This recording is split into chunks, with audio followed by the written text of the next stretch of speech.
I'm here today to persuade you that China's one-child law is immoral and inhumane, and that it should not take place anywhere in the world. First, I'm going to tell you what China's law is, the effects it has on the people of China, and why this law shouldn't be around. In 1979, China decided to control their population by creating a law that required people only to have one child. They are 1.3 billion people, 20% of the world population. It makes sense, but the effects are catastrophic.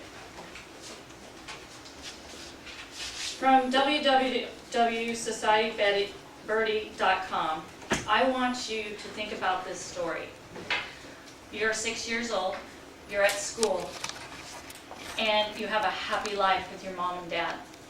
Your mom picks you up and says, "Great news, we're going to have a baby brother." You're excited. You have little friends, you have a happy family, you go home.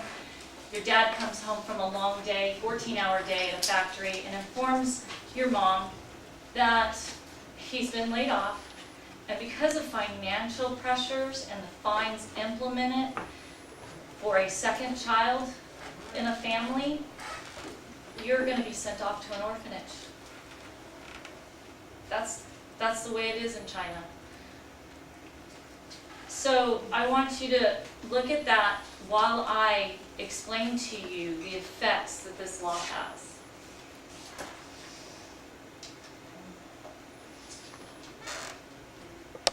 According to the Chinese People Political Consulate Conference, March 2007, couples are not allowed to marry until the age of 23.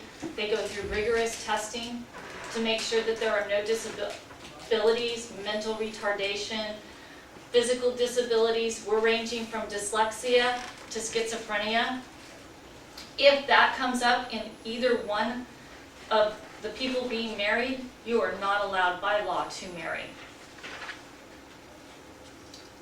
The law states that you can have one child. You can apply for a second child only if there is mental retardation of the first child or a physical disability. Also, you have to wait 3 to 4 years, and when you do get permission to have that second child, you will be fined every year as long as that child up until the age of 18. And then you pay for their health care and all their education. So you know what the law is. Now let me explain the problems. According to Steve Mosier's book, 25 Years Later, 2006, the Westerners support this issue. So we're part of the Westerners. We support it, not individually, but as a country and other countries because of the growing population. So we've donated, not donated, but given the United Nations Population Fund $50 million to China. The World Bank has loaned more than $22 billion to support this law. And according to Warner Fornes of the Population Institute, declared in 1982 that the Chinese program was one that the world should follow. We'll start with human rights. Human rights, they're bribed, there's coercion, there's forced sterilization, forced abortions, and infanticide. Part of that is gender-based birth rate disparity. At one time in 1980, there were 103 females to every male. 2006, there's 117 females to every male. Or I apologize, 117 males to every female. Unfortunately, guys, that doesn't work out real good for your ratios. I mean, there's not a lot of females. Because what happens is during pregnancy, they find out if they're having a female baby, and they abort it. They abort up to 8.5 months. And while women are in labor, they kill the babies when they're coming through the birth canal with a saline injection.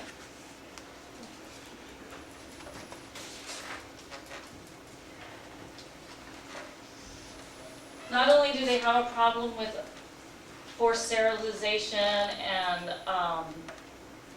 well, really genocide, it's almost like genocide, abandonment and orphan children. Once parents have a female, they will abandon their female children if they get pregnant with a second child. According to the globalissues.org, that Cuba and Sri Lanka, with no coercion, no laws limiting children's birth, just providing health care, the public education on family and financial planning, birth rates fell.